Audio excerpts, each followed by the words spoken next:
এখানে যারা মা আছেন, আমি মায়েদের মনের ভেতরের একটা কথা বলি, যে মা নিজের 10 মাস 10 দিন গর্ভ যন্ত্রণা ভোগ করে, নিজের নাড়ি ছেদন করে, স্তন দুগ্ধ পান করে সন্তানকে বড় করে দেয়, সেই সন্তান যদি আমেরিকাতেও থাকে আর মা যদি এই মেদিনীপুর জেলাতেও থাকে, নিজের নারী ছেঁড়া ধন আমেরিকায় থেকেও যদি সে যন্ত্রণা পায়, বাৎসল্য রসের টানে, নিজের নারীর টানে কিন্তু সেই যন্ত্রণা মায়ের বুক কেঁদে ওঠে। এটা প্রেমের লক্ষণ, এটা ভালোবাসার লক্ষণ। তাই আজকে যখনই চন্দ্রশশী দেবী স্বামী হারিয়েছে, মা বাবার বুকটা কেঁদে উঠল, পাগল হয়ে গেল। ছুটে গিয়ে যখন বাবা জামাই বাড়ির দরজায় দাঁড়ালো, দেখলো নিজের জন্ম দেওয়া কন্যা আছাড় খেয়ে কাঁদছে। ছুটে গিয়ে বাবা বুকে জড়িয়ে ধরল, জড়িয়ে ধরে বলছে, মারে কাঁদিস না, কাঁদিস না, কাঁদিস না, আমার বুকে আয়, বুকে আয়। আমি তোকে কথা দিচ্ছি, এইরকম জমিদারের আরেক পুত্র আমি দেখে তোর সঙ্গে বিবাহ। চন্দ্রশশী দেবী বাবার চরণ ধরে বলছে, বাবা আপনি আমার বিবাহ দেবেন, আপনি আমার আবার বিবাহ দেবেন। বাবা শোনেন, আমার এই হৃদয় সিংহাসনে যাকে আমি স্বামী দেবতার আসনে বসিয়েছি, সেই সিংহাসনে তো আমি দ্বিতীয় কোনো পুরুষকে বসাতে পারবো না বাবা। আর আমি ওই সিংহাসনে কেউ বসাতে পারবো না। আমি স্বামী দেবতাকে হারিয়েছি, কিন্তু যখনই আমার ওই স্বামী দেবতার কথা মনে পড়বে, চোখ বন্ধ করে আমি তার কথা চিন্তা করব, আমি এই হৃদয়ে তার দর্শন করব, কিন্তু এখানে আমি দ্বিতীয় কোনো পুরুষকে বসাবো না, আমি বিবাহ করব না, আমি বিবাহ করব না। মা একে বলে পতিব্রতা নারী। বিবাহ করলেন। দেখতে দেখতে ইতিমধ্যেই কটা দিন কাটলো, স্বামীর শ্রাদ্ধযজ্ঞ শুরু হয়ে গেছে, শ্রাদ্ধ অনুষ্ঠান হবে। এমন সময় হাজার মানুষকে নিমন্ত্রণ দিয়েছেন, শ্রাদ্ধযজ্ঞ শুরু হয়ে গেছে, কিন্তু শ্রাদ্ধযজ্ঞের মাঝখানে একটা মহামূল্যবান কাজ মা জননী কিন্তু করেননি, করতে ভুলে গেছেন। পাশের গ্রাম থেকে একদল বৈষ্ণব, তারা কাঁদতে কাঁদতে দুটি শোনেন, কারোর সম্পর্কে কোনো কিছু না জেনে মন্তব্য করা ঠিক নয়। আমরা তো গ্রামে এসে গেছি, তাহলে শুধু শুধু মানুষের উপরে নিন্দে চিন্তা করার কি দরকার আছে? চলুন না কিছুটা দূরে গিয়ে গ্রামবাসীদেরকে ডাকি, আপনাকে কিছু বলতে হবে না, আমি জিজ্ঞেস করে নেব। এই বলে, শোনেন মা, এই যে আজকে আপনাদের মাঠের উপরে কীর্তন হচ্ছে, গ্রামের মাঝখানে একটা এইরকম একটা বড় মাঠ, সেই মাঠের মাঝখানে মা জননী গিয়ে দাঁড়ালেন। সঙ্গে সঙ্গে মা নিজেই চিৎকার করে গলা ফাটিয়ে, ও গ্রামবাসীগণ, তোমরা যে যেখানে আছো, আমি তোমাদের মা এসেছি, তোমরা আমার কাছে এসো। আমি তোমাদেরকে শুধু জিজ্ঞেস করব একটাই, যে তোমরা কেন খাজনা দিতে পারোনি, ব্যাস, আর কিছু বলবো না। তোমরা এসো, তোমরা এসো, তোমরা এসো। এইবার বাবা, এখনকার দিনে গ্রামের মাথাকে গ্রামের পঞ্চায়েত, আর তখনকার দিনে গ্রামের মাথা কিন্তু পঞ্চায়েত ছিল না, তখনকার দিনে গ্রামের মাথা একজন থাকতো। মানে গ্রামের মধ্যে সব থেকে বেশি একটু বুঝদার লোক, একটু শিক্ষিত লোক যে থাকবে, তাকে গ্রামের মোড়ল সাহেব বলা হতো। এবার গ্রামের যিনি মোড়ল মশাই, তিনি গ্রামের সকল বাড়ি বাড়ি থেকে গিয়ে সকলকে ডেকে নিয়ে এসে জমিদার গিন্নিমাকে বসতে দিয়ে, সকল গ্রামবাসীদেরকে জড়ো করে সকলকে প্রণাম করতে বলে, এইবার মাকে ডেকে নিয়ে বলছেন, মা বলুন আপনি কি বলতে চান। তখন এইবার চন্দ্রশশী দেবী বলছেন, মা, এই আস্তে আস্তে, আচ্ছা ঠিক আছে, প্রসাদ প্রসাদ ঠিক আছে, আচ্ছা বাবা একটু বলেই দিই আগে ভাগে, এখানে মহাপ্রসাদের ব্যবস্থা রয়েছেন, সব হ্যাঁ সবাই যারা আসেননি তাদেরও বলে দেবো। এখানে প্রসাদের ব্যবস্থা হয়েছে, প্রসাদ শ্রবণের মাধ্যম দিয়ে এই মুহূর্তে আপনারা প্রসাদ পাচ্ছেন। এটা হচ্ছে আত্মপুষ্টির লাভের প্রসাদ। আর এখানে বাবারা দেহ শুদ্ধিকরণের জন্য যে প্রসাদের ব্যবস্থা করেছেন, জিভের স্বাদে আমরা যেটা খাই সেটা হচ্ছে দেহশুদ্ধির মহাপ্রসাদ, আর আত্মশুদ্ধির জন্য শ্রবণ করি সেটাও একটা প্রসাদ। তাই আমি চাইব আপনারা দুটো প্রসাদই পূর্ণ মাত্রায় গ্রহণ করে বাড়ি যাবেন। এখানেও অর্ধমাত্রা হবে না, পূর্ণ মাত্রায় শ্রবণ করবেন, তারপরে ওখানে প্রসাদ সেখানেও পাবেন। কেউ প্রসাদ অবহেলা করে যাবেন না, এটা আমার অনুরোধ এবং বাবার তরফ থেকে অনুরোধ। নিতাই গৌর হরি বল, গৌর হরি বল। আজকে ওই যে কথাটা বলছিলাম যে মা জননী বসে আছেন, মনে করুন আপনারাই গ্রামবাসী, এটা চিন্তা করে শ্রবণ করুন। এবার জমিদার গিন্নিমা বসে আছেন, জমিদার গিন্নিমা বলছেন, ও বাবা আচ্ছা তোমাদের মধ্যে কে ওই বেশি একটু মানে কথা বলতে পারো, আমার কাছে এসো, এসে বলো তোমরা কেন খাজনা দাওনি। এইবার মোড়ল সাহেব উঠে আসলেন। মোড়ল সাহেব বলছেন, ওমা সত্যিই আপনি একজন মানুষ, আপনি গ্রামের মানুষের কাছে হাত জোড় করে প্রশ্ন করলেন কেন খাজনা দিতে পারি না। মা মানে আমাদের কান্নায় বুক ফেটে যাচ্ছে, আপনারই পাশে দাঁড়িয়ে রয়েছে নায়েব মশাই, জিজ্ঞেস করুন, জিজ্ঞেস করুন, একবার জিজ্ঞেস করুন। উনি আমাদের গ্রামের মাটিতে এসেছেন বহুবার, উনি আমাদেরকে খাজনার জন্য হাতে লাঠি ধরেছিলেন, আমরা বারবার কেঁদে কেঁদে ওনাকে বোঝাতে চেয়েছি, আমাদেরকে কোনো কথা বলতে দেয় না, উল্টে আমাদের গ্রামের বহু মানুষকে মারধর করে উনি বেরিয়ে গেছেন। হে আপনি একটা মহৎ মানুষ, হায় মা আপনি হাত জোর করে প্রশ্ন করছেন কেন খাজনা দিই না। শোনেন মা শোনেন, আপনি দাঁড়ান আমি বলে দিচ্ছি কেন খাজনা দিই না।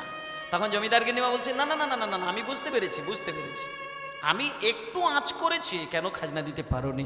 আসলে তোমরা তো চাষিবাসী মানুষ, আর আমি মা হয়ে তোমাদের কথা চিন্তা করি। আমি জানি যে একটা চাষির যদি চাষ না ভালো হয়, আমি জানি চাষি মারা যায়, তা হয়তো তোমাদের ফসল ভালো হয়নি, সেই জন্য হয়তো খাজনা দিতে পারোনি। আচ্ছা বাবা সত্যি করে বলো, ফসল যদি ভালো না হয় সেটাও বলো, আমি তোমাদের মা, দরকার হলে খাজনাটা ছেড়েই দেব।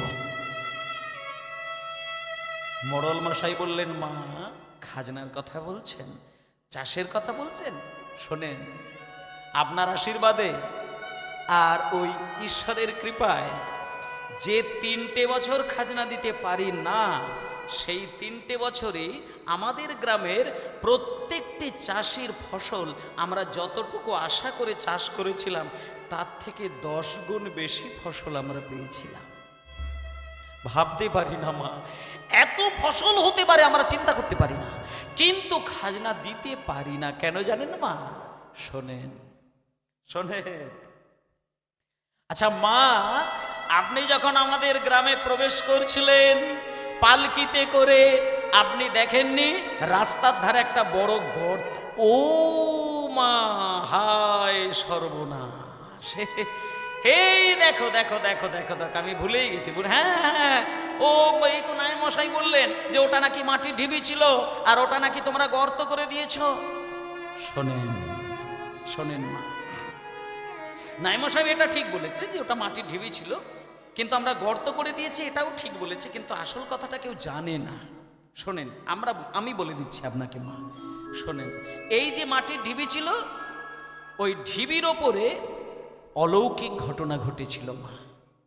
বলবো? আমাদের এই যে এত বড় গ্রাম, গ্রামের পশ্চিম পাড়ায় একজন গোয়ালা থাকতেন। সেই গোয়ালার গোয়াল ঘরে অনেকগুলোই গরু ছিল, কিন্তু কি ঘটনা ঘটতো জানো মা? প্রত্যেক অমাবস্যা, পূর্ণিমা, একাদশী এই বিশেষ বিশেষ দিনগুলো যখন আসে, ওই গোয়ালার গোয়াল থেকে একটা গরু ঠিক রাত্রির 12টা যখন বাজে, মধ্যরাত্রি যখন হয়, তখন একটা গরু দড়ি ছিঁড়ে ছুটে এসে ওই ঢিবিটার ওপরে উঠে দাঁড়ায়।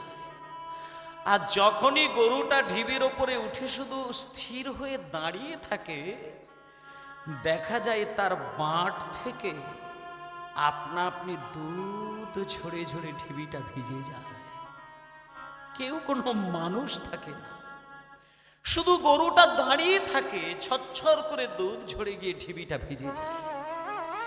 এটা একদিন নয় মা, দেখতে দেখতে কয়েকটা মাস, কটা বছর কেটে যায়। আমরা একদিন ঠিক করলাম, সারা গ্রামবাসী দূর থেকে এই দৃশ্য লক্ষ্য করে অবাক হয়ে গেল। খেয়াল করলাম ওই ঢিবির মধ্যে কি আছে দেখা। এই বলে আমরা যখন রাত্রিরে, গভীর রাত্রিরে বেশ কিছু লোক গিয়ে ওই ঢিবিটাকে খুঁড়লাম। খুঁড়তে খুঁড়তে খুঁড়তে খুঁড়তে কি দেখলাম জানো মা? দেখলাম ঢিবির মধ্যে নিতাই গৌরের মূর্তি রাখা ছিল। হরি হরি বল। নিতাই গৌরে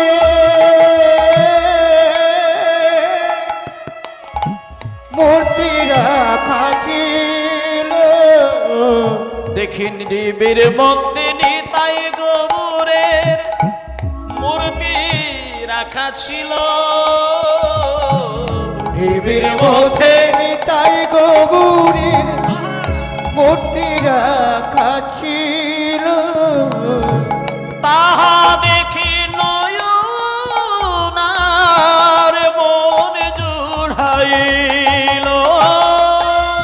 তাহা হইতে নয়ন মন জুড়াইল। আর তাহা দেখি নয়নার মন জুড়াইল। তাহা দেখে নয়ন মন জুড়াইল। মা, ও মা, মাটি খুঁড়তে খুঁড়তে যখন যখন ওই ওই অনেকটা তলায় গেলাম, অনেকটা তলায় গেলাম, দেখলাম মাটির একেবারে তলদেশ থেকে না ঠিক এরকম ছোট্ট ছোট্ট দুটো ওই কি সুন্দর মিষ্টি মিষ্টি দুটো কাঠের নিতাই গৌর। ওমা, নিতাই গৌর দুটোকে যখন মাটি থেকে তুললাম, তুলে নিয়ে এসে যখন গ্রামের মাঝখানে এসে সকলকে দেখালাম, নিতাই গৌরের রূপ দেখে সকল গ্রামবাসীগণ দেখলে, দেখে বোঝা যাচ্ছে না যে এরা কত বছর ধরে মাটির নিচে চাপা পড়ে রয়েছে। যেন দেখলে মনে হয় কেউ বোধহয় নূতন কাঠের মূর্তি পালিশ করে এই মাত্র বসিয়ে রেখে দিয়ে চলে গেছে। আমরা কিছু বুঝতে না পেরে আমাদের গ্রামের একজন পণ্ডিত মানুষ ছিলেন, যার নাম হচ্ছে বলরাম দাস বাবাজি। উনি নিতাই গৌর সম্পর্কে, উনি শাস্ত্র সম্পর্কে অনেক জানেন, তাই ওনাকে ডাকলাম। উনি এলেন, উনি নিতাই গৌরকে ভালো করে দেখলেন।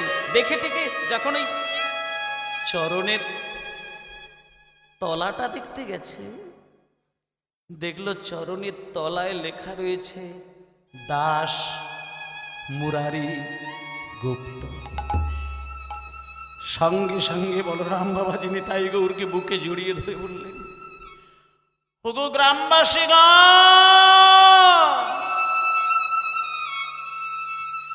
তোমরা ধন্য হয়েছ, ধন্য। এই নিতাই গৌর যেমন তেমন নিতাই গৌর নয়, এ হচ্ছে সেই মুরারি গুপ্তর সেবিত নিতাই গৌর। ওগো গ্রামবাসীগণ, নিমাইয়ের যখন 5-6 বৎসর বয়স, নিমাইয়ের একদিন এক ভয়ঙ্কর ব্যাধি হয়েছিল।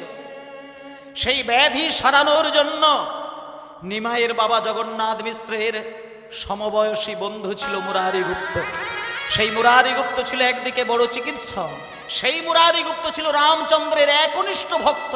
কিন্তু সেই মুরারি একদিন রামচন্দ্রের পুজো ছেড়ে দিয়ে হা নিতাই হা গৌর বলে পাগল হয়ে কাঁদতেন। কেন কাঁদতেন একটুখানি মায়েদের জানার দরকার। একদিন মুরারি গুপ্ত গভীর রাত্রিতে দরজা জানালা বন্ধ করে দিয়ে হারাম হারাম বলে কাঁদে। এটা কেউ জানতো না, কেউ জানতো না, পশু পাখি কেউ জানতে পারতো না। কিন্তু উনি রামের ভক্ত ছিলেন। কিন্তু রাস্তায় যখন মানুষের সঙ্গে কথা বলে, চলাফেরা করে, তখন লোককে দেখতে পেলে বলে, ওরে ভগবান ভগবান বলে তোরা কেন ডাকিস? ভগবান বলে জগতে কিচ্ছু নেই, সবই ব্রহ্মের অংশ। যা দেখতে পাচ্ছে সবই ব্রহ্ম, গাছ ব্রহ্ম, মাটিও ব্রহ্ম, মানুষের দেহটাই ব্রহ্ম, সবই ব্রহ্ম। তখন এই কথা বলতে বলতে একদিন মুরারি গুপ্ত দুপুরবেলা সেবা পেতে বসেছেন, অন্ন সেবা। এবার অন্ন সেবা পাবার আগে মুরারিগুপ্ত চোখটা বন্ধ করে রামের স্মরণ করতে গেছে। হঠাৎ করে ছোট্ট ছেলে নিমাই 5-6 বছরের ছেলে গুটি গুটি পায়ে গিয়ে মুরারিগুপ্তের যে অন্নের যে থালা, যে অন্ন প্রসাদ পাবে সেই থালার ওপরে দাঁড়িয়ে ছচ্ছর করে প্রস্রাব করে দিলেন। এবার ওই ছোট্ট ছেলে নিমাই যখন প্রস্রাব করে দিয়েছে, মুরারি, নিমা তোর সাহস তো কম নয়, তোর সাহস তো কম নয়। আমি তোর সম্পর্কে কাকা, বয়সে তোর থেকে অনেক বড়, আমি সেবা পাবো এমন সময় তুই ভাত অন্নের থালার ওপরে তুই প্রস্রাব করে দিলি। তখন নিমাই দূরে ছিটকে গিয়ে বলছে, মুরারি, আমি যদি ওই খাবারের থালায় যদি প্রস্রাব করে দিই, কেন প্রসাদ মাখানো ভাত কি খাওয়া যায় না? এই তো একটু আগে বলছিলেন যে জগতে যা কিছু সবই নাকি ব্রহ্ম, গাছপালা পশু পাখি ইট পাথর সবই নাকি ব্রহ্ম, আর মানুষের দেহটাই নাকি ব্রহ্ম। তা মানুষের দেহ যদি ব্রহ্ম হয়, তাহলে এই ব্রহ্ম দেহের ভেতর থেকে প্রস্রাবটা সেটাও তো ব্রহ্ম। আর প্রস্রাব যদি ব্রহ্ম হয়, তাহলে ব্রহ্ম মাখানো ভাত কেন খেতে পারবে না? সঙ্গে সঙ্গে মুরারি দাঁড়িয়ে নিমাইকে বুকে জড়িয়ে ধরেছিল, বলেছিল, নিমাই, এ তুই কে? এ তুই কি শিক্ষা দিলি রে বাবা? আজ থেকে আমি আর রামের পুজো নয়, আজ থেকে যদি পুজো করতে হয় আমি তোর পুজো করব, আমি তোর সেবা করব। সেই মুরারিগুপ্তের চৈতন্য জেগেছিল। সেই মুরারিগুপ্ত সেদিন থেকে নিতাই আর গৌরের কাঠের বিগ্রহ তৈরি করে রাত দিন কাঠের নিতাই গৌরকে সেবা করতেন। আর আজকে সেই নিতাই গৌর উঠেছে কোথায়? ওই বীরভূম জেলায় কোটদা গ্রামে। তাই মায়েরা, আপনারা অবশ্যই সেই নিতাই গৌরকে দেখবেন, আমি ঠিকানা দেব, আপনারা অবশ্যই দেখে আসবেন। শোনেন, নিতাই গৌরকে মাটি থেকে তোলা হলো, এবার দেখুন খাজনা দেওয়া কেন হয়নি। গ্রামের মানুষগণ বলছেন, মা শোনেন, ওই যে আমরা নিতাই গৌরকে পেলাম, ওই নিতাই গৌরের প্রাণ প্রতিষ্ঠা করার জন্যে কাশী ধাম থেকে 108টি ব্রাহ্মণ ডেকে তাদের দক্ষিণা দিতে গিয়ে, আর নিতাই গৌরকে প্রতিষ্ঠা করার জন্য গ্রামের পশ্চিম দিকে একটা ওই মন্দির তৈরি করেছে। সেই মন্দিরের খরচা, আর 3 বার গোবিন্দ ওই নিতাই গৌরকে সেবা দেওয়ার খরচা, আর ওই 108 ব্রাহ্মণের দক্ষিণা দেওয়া, এই 3টে জিনিসকে রক্ষা করতে গিয়ে আমরা কেউ খাজনা দিতে পারি না মা। ঠিক আছে, আপনি যখন এসেছেন, আমি কথা দিচ্ছি 1টা বছর সময় দিন, আমরা সবার কাছ থেকে খাজনা নিয়ে আপনাকে একসঙ্গে সব মিটিয়ে দেব। চন্দ্রশশী দেবী বললেন, আচ্ছা বাবা, কিছু তোমরা মনে করো না, একটা কথা বলি, মাটি খুঁড়ে নিতাই গৌরকে পেলে একবার কি মনে হয় না যে মাকে জানানোর দরকার? কাশী থেকে ব্রাহ্মণ ডাকলে একটা বার কি মনে হলো না যে মায়ের সেটা জানার দরকার? নিতাই গৌরের মন্দির বানাতে গিয়ে খাজনা দিতে পারো না, মনে হয় না যে মাকে এটা জানানোর দরকার? শোনো বাবা, শোনো শোনো, যে নিতাই গৌরের সেবা রক্ষার জন্য তোমরা খাজনা দিতে পারো নি, আমি তোমাদের মা। তাই আমি কথা দিলাম, বিগত 3 বছরের খাজনা তোমাদের আর কোনো দিন দিতে হবে না তো বটেই, বরং আগামী 3 বছরের খাজনা তোমাদের মুকুব করে দিলাম। কিন্তু বাবা, আমি তোমাদের ওই নিতাই গৌরকে যে একবার দেখতে চাই। কোথায় সেই নিতাই, কোথায় সেই গৌর? আমি আমার স্বামীর শ্রাদ্ধে কীর্তন শুনতে গিয়ে শুনেছিলাম নিতাই গৌরের একটা কথা, যারা নাকি জগতের স্রষ্টা, যারা নাকি ঈশ্বর, যারা নাকি ভগবান, যারা নাকি ওই যার কেউ নেই, তারা নাকি আপন হয়ে দেখা দেয়। আমি দেখবো তোমাদের ওই নিতাই গৌর কোথায়, চলো আমাকে দেখাবে চলো। গ্রামবাসীগণ বলছেন, মা নিতাই গৌরকে দেখবেন, একটু অপেক্ষা করে যান, একটুখানি। আমাদের নিতাই গৌর যখন তখন কেউ দেখতে আসলে দেখা যায় না, তিনটে টাইম আমরা দেখাই। সকালবেলা দরজা খুলে দিই, দুপুরবেলা দরজা খুলি, আর ওই ঠিক সন্ধেবেলায় যখন সন্ধ্যা আরতি হয় তখন দরজা খুলি। ওমা একটু অপেক্ষা করে যাও, ওই সন্ধ্যাবেলা যখন সন্ধ্যা আরতি হবে তখন দেখিয়ে দেব। এখন বরং একটা কাজ করো, ওই আমাদের মন্দিরের পিছন দিকে একটা বাগান বাড়ি রয়েছে, ওইখানে একটু বিশ্রাম নেবে, চলো। ঠিক সন্ধ্যা আসলে আমি ডেকে নিয়ে আসবো।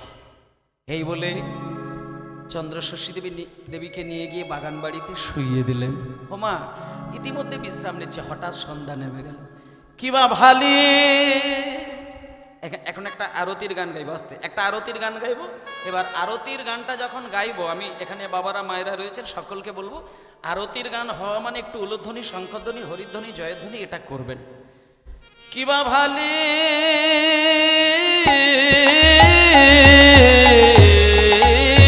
গোরা চাঁদের আরতি বলি, উলুধ্বনি, হরি হরি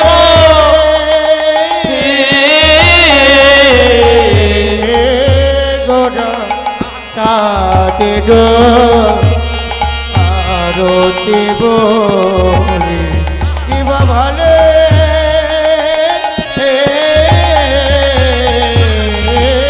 গোরা চাঁদের আরতি বলি, কিবা ভালি হরিধ্বনি, কিবা ভালি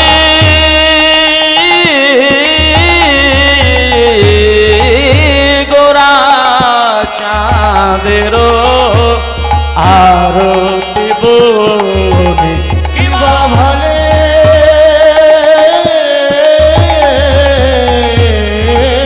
গোরা চাঁদের আরতি বলি, বাজে সংকীর্তনে সমধুর ধ্বনি, হরি হরি কীর্তনে সমুদর কীর্তনে সমুদর শঙ্খ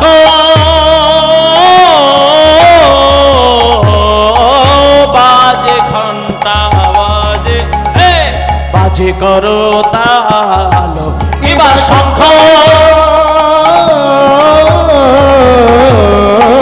বাজে, ঘন্টা বাজে, বাজে করতা মায়েরা শঙ্খ ধ্বনি, শঙ্খ কেবা শঙ্খ ও বাজে, ঘন্টা বাজে, বাজে করো তাল, কিবা শঙ্খ বাজে, ঘন্টা বাজে, বাজে করতা আর মধুর মৃদঙ্গ বাজে, শুনিতে রসাল, আর মধুর রঙ্গ বাজে, জনেতে রসালো, মধুর রঙ্গ বাজে, জনেতে রসালো, আজ মেনে তারাই বাজে,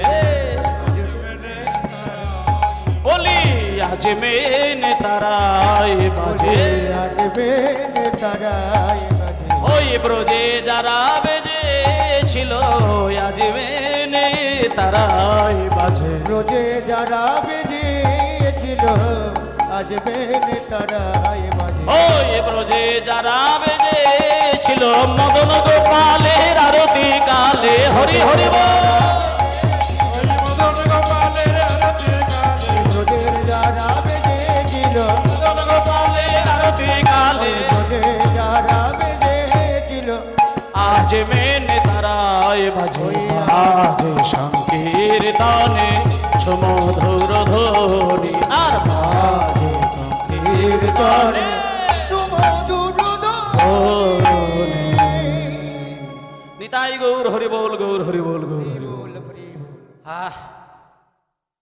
এই যে নিতাই গৌরের আরতি কীর্তনটা শুনলেন, এটা অনেক ধন্য হয়ে গেলেন। এই সব কীর্তনের বাতাবরণটা সব জায়গায় হয় না। আজকে নিতাই গৌরের আরতি হচ্ছে, এই যে যখন এই আরতি কীর্তন শুরু হয়ে গেছে, মানে একজন দুজন 10 জন 120 মানে হাজার নয়, মানে শত শত হাজার হাজার ভক্ত এসে দাঁড়িয়ে রয়েছেন মন্দিরে। আর জমিদার গিন্নিমাকে ডেকে নিয়ে আসলেন, ডেকে নিয়ে এসে, ওমা ওমা ওমা আর ঘুমাতে হবে না, চলো, তুমি তো দেখেছিলে মন্দিরের দরজা বন্ধ, কেউ ছিল না, এখন গিয়ে দেখবে, চলো না, খালি দেখবে, চলো। কত হাজার মানুষ একেবারে ভিড় করে দাঁড়িয়ে রয়েছে মন্দির দেখার জন্য, নিতাই গৌরকে দেখার জন্য। আজকে এবার জমিদার গিন্নিমাকে দেখুন মা, ও মা, জমিদার গিন্নিমাকে হাতে ধরে নিয়ে এসে দেখছি, ও মা, এ তো মানে কি বলবো, মানে এ তো বেশ কয়েকটা গ্রামের মানুষ গো। দেখি দেখি দেখি দেখি বাবা দেখি, তোমরা একটু সরে সরে দাঁড়াও তো একটু, তোমরা তো রোজই নিতাই গৌরকে দেখো, আজকে ওই মানে আমি তোমাদের যেহেতু মা, আজকে আমি একটু মন্দিরে উঠে গিয়ে না তোমাদের ওই নিতাই গৌরের সামনে গিয়ে নিতাই গৌরকে দেখবো, দেখি একটু সরে দাঁড়া, একটু সরে দাঁড়া, সরে দাঁড়া। এই বলে মা জননী কি করেছে, সবাইকে সরিয়ে দিয়ে একেবারে মন্দিরের সিঁড়ি ধরে উঠে, আর নিতাই গৌর তো বেদির ওপরে দাঁড়িয়ে রয়েছে, আর একটা চৌকাঠ আছে, চৌকাঠ দরজা, সেই দরজার কাঠটা টপকে গিয়ে আর নিতাই গৌরের বেদির ঠিক ডান দিকটাতে চন্দ্রশশী দেবী প্রণাম করে আর বসে বসে নিতাই গৌরকে দেখছেন। মুখে কিন্তু নয়, মনে মনে কিন্তু জমিদার গিন্নিমা একটা কথা ভাবলেন। নিতাইয়ের চোখের দিকে একবার তাকিয়েছে আর গৌরের দিকে একবার তাকিয়েছে, তাকিয়ে তাকিয়ে মনে মনে ভাবছে, নিতাই, এই গৌর, আমি কীর্তনিয়ার মুখে শুনেছিলাম তোরা নাকি জগতের স্রষ্টা, তোরা নাকি ঈশ্বর, তোরা নাকি ব্রহ্ম, তোরা নাকি ভগবান, তোদেরকে নাকি ভালোবাসা দিয়ে বুকে জড়িয়ে ধরলে তোরা নাকি ভক্তের মনের আশা পূর্ণ করিস।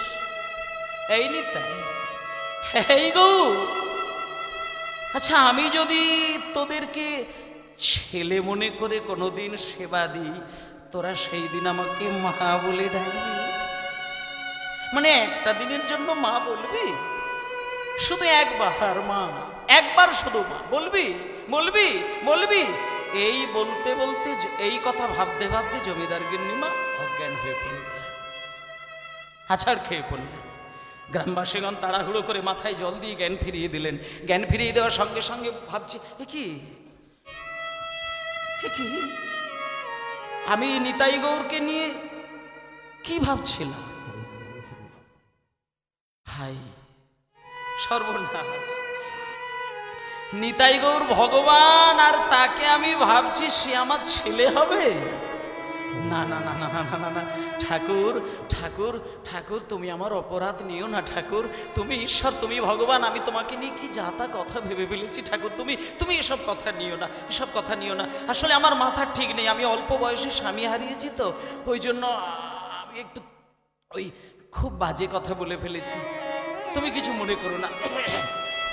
আমি শুধু একটা জিনিস জানি, যে হতভাগিনীর রমণীর জীবন থেকে স্বামী হারিয়ে যায়, সেই হতভাগিনীর জীবনে ভগবান ছেলে হবে, হতেই পারে না। ওগো, তোমরা আমাকে একটু বাগান বাড়িতে শুইয়ে দেবে, চলো, সকাল হলেই আমি কৃষ্ণনগরে চলে যাব, আর আমি এইখানে থাকবো না।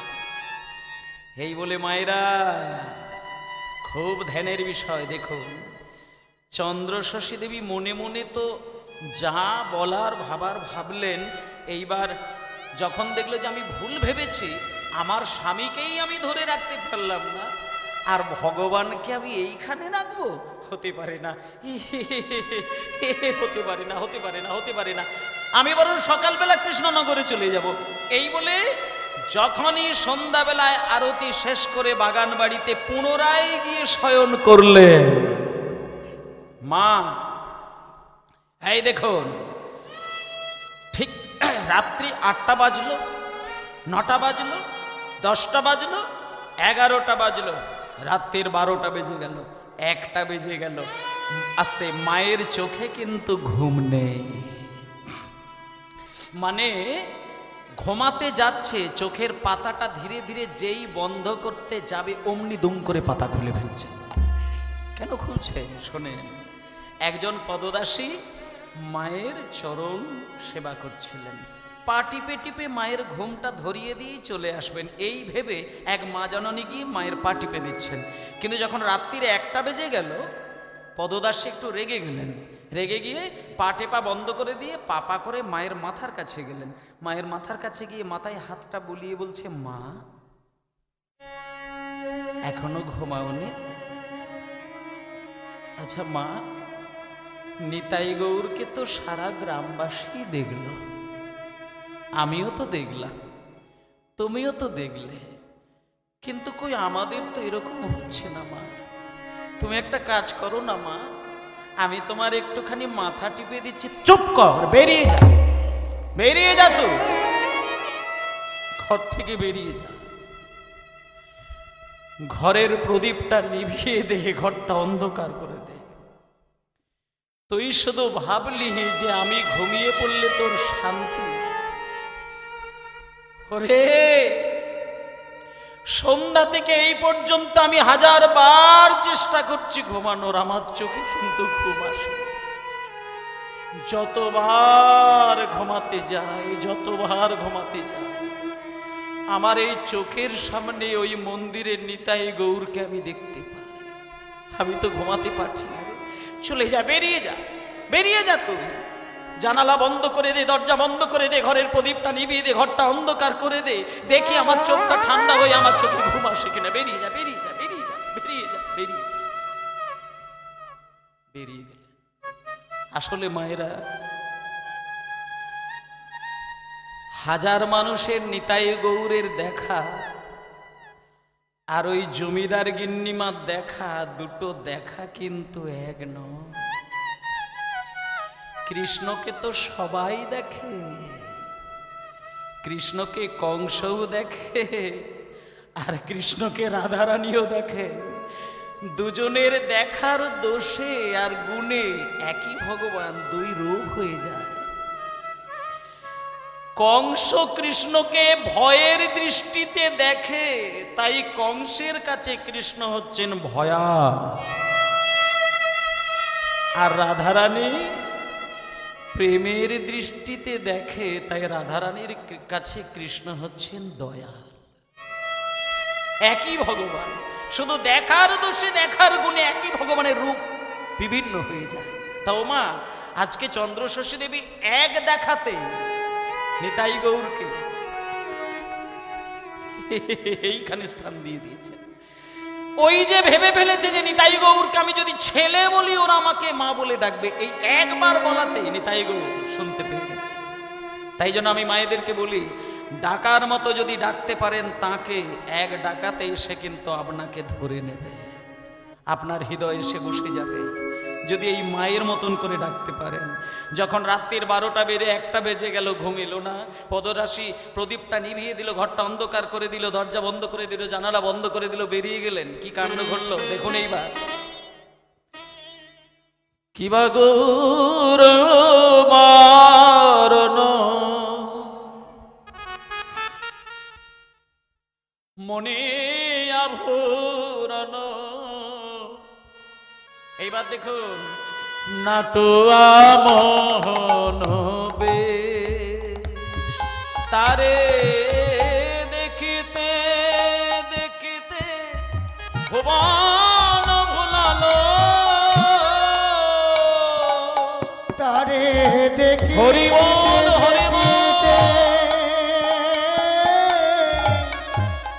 ভুবন ভুলালো, দেখিতে দেখিতে ভুবন ভুলালো, দেখিতে দেখিতে ভুবন ভুলালো, টলল সকল দেশ, টলল সকল দেশ। ওই না দেখিতে দেখিতে ভুবন ভুলালো, দেখিতে দেখিতে ভুবন ভুলালো, টলল সকল দেশ, টলল সকল দেশ। আচ্ছা ওমা, মা রাত্রে দাঁড়াও, রাতের 1টা থেকে 2টো বেজেছে, দুটো আচ্ছা মা বলুন তো, দুটোর সময় আপনারা ঘুম থেকে ওঠেন না চারটের সময় ওঠেন? এখানে বেশিরভাগ মা চারটের পরে ওঠেন, দুটোর সময় ওঠেন না। আজকে চন্দ্রষষ্ঠী দেবী ঠিক 2টো বাজে, তখন মা একটুখানি ঘুমিয়ে পড়ল। মানে প্রদীপটা যেই নিভিয়েছে, ঘরটা অন্ধকার হয়ে গেছে, চোখের পাতাটা একটু ঠান্ডা হয়ে গেছে, ঘুমটা লেগে গেছে। আর যেই ঘুম লেগে গেছে মা, অমনি মায়ের পাতায় একটু পাতা লেগে গেছে, হালকা ঘুমিয়ে পড়েছে। আর যেই ঘুমিয়েছে, কি হলো জানেন মা? চন্দ্রষষ্ঠী দেবী ঘুমের ঘরে একটা স্বপ্ন দেখলেন। স্বপ্নের মধ্যে দেখতে পেল ঘরের উত্তর পূর্ব কোণে 100টা সূর্যকে এক জায়গায় করলে তার যে জ্যোতি, সেই জ্যোতিটা যেন বারবার মায়ের চোখে ঝলক দিচ্ছে। এটা স্বপ্নের ঘরে ঘটছে, স্বপ্নের ঘরে চোখে গিয়ে বারবার ধাক্কা দিচ্ছে ওই আলোটা। চন্দ্রষষ্ঠী ভাবছে যে এ কি, আমার তো ঘরের প্রদীপ নেভানো ছিল, আমার তো ঘর অন্ধকার ছিল, কে আমার ঘরে এত বড় আলো জ্বেলে দিল, কে কে? এই বলে জমিদার গিন্নিমা স্বপ্নের ঘরেই ওই আলোর দিকে একটাবার চোখের পাতাটা খুলে দেখতে গেছে। স্বপ্নেই দেখছে, স্বপ্নেই। এবার যেই আলোর দিকে দেখতে গেল, অমনি দেখলো আলোর ঠিক মাঝখান থেকে দেখা যাচ্ছে সেই মন্দিরের ভেতরে থাকা যে নিতাই গৌর, সেই নিতাই গৌর আলোর মাঝখানে হাত দুটো তুলে দাঁড়িয়ে রয়েছে। চন্দ্রষষ্ঠী দেবী বলে উঠলে, কি ঠাকুর, ঠাকুর তোমরা তো ভগবান, তোমরা তো ঈশ্বর, তোমরা আমার শয়নকক্ষে কেন দাঁড়িয়েছো? বেরিয়ে যাও, বেরিয়ে যাও, তোমরা ঈশ্বর, তোমরা ভগবান, আমি একজন হতভাগিনী রমণী। সঙ্গে সঙ্গে নিতাই গৌর ওই আলোর ভেতর থেকেই হাত বাড়িয়ে হামাগুড়ি দিতে দিতে কাছে এসে বলে উঠল, মা, ও মা, আমরা ঠাকুর, আমরা ভগবান, আমরা ঈশ্বর, জগতে সবার কাছে, এই জগতে সবার কাছেই আমরা ভগবান। কিন্তু একটু আগে তুমি আরতি দেখতে গিয়ে মনে মনে আমাদের 2 ভাইয়ের চোখে চোখ রেখে মনে মনে আমাদেরকে সন্তান বলে ফেললে না মা? যখনই মনে মনে আমাদের 2 ভাইকে ছেলে বলে ফেলেছ না মা, আমরা তখন থেকেই তোমার সন্তান হয়ে গেছি মা। আমাদেরকে ঈশ্বর বলো না, আমাদেরকে ঠাকুর বলো না, ভগবান বলো না, ও মা, মা, ও মা, মা, ও মা।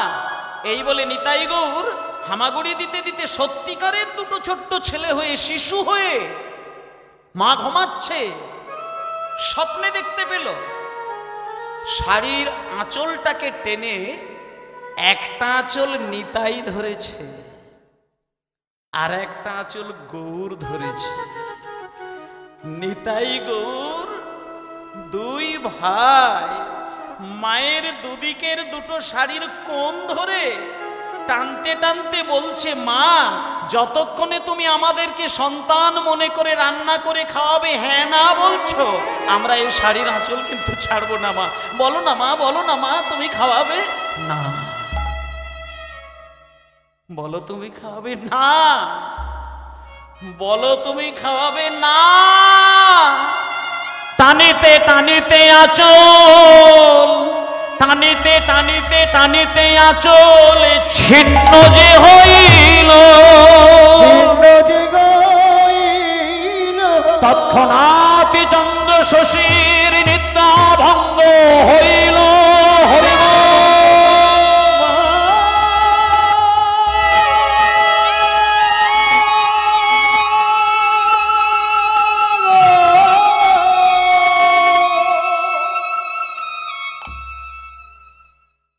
মায়েরা, কি অদ্ভুত ঘটনা দেখুন মা। মানে স্বপ্নের ঘরে মা দেখলো যে নিতাই যেন একটা আঁচল ধরে টানছে, আর গৌর যেন একটা আঁচল ধরে টানছে, আর ওরা 2 ভাই যেন বলছে যে আমাদেরকে রান্না করে খাওয়াবে মা, আর আমি যেন বলছি না, ওরা বলছে খাওয়াবে না, খাওয়াবে না, খাওয়াবে না। এই না হ্যাঁ, না হ্যাঁ করতে করতে আঁচল দুটো ছিঁড়ে গেল। আর যেই যে কোনো স্বপ্ন দেখবেন একটা চমক, একটা ভয়, একটা আতঙ্ক, স্বপ্ন ভেঙে যায়। যেই দম করে আঁচলটা ছিঁড়ে গেল, মায়ের ঘুম ভেঙে গেল। ওহো, আচ্ছা আচ্ছা আচ্ছা, যেই ঘুমটা ভেঙে গেছে তখন এইবার মা জননী চোখের জলটা মুছে মুছে মনে মনে চিন্তা করছে, ও আচ্ছা, তাহলে আমি এতক্ষণ স্বপ্ন দেখছিলাম, আমি এতক্ষণ স্বপ্ন দেখছিলাম। তাই জন্য ভাবি, যে হতভাগিনী রমণীর জীবন থেকে স্বামী হারিয়ে যায়, সেই জীবনে নিতাই গৌর হবে ছেলে, ভগবান হবে ছেলে, হতে পারে না, হতে পারে না, হতে পারে না। তার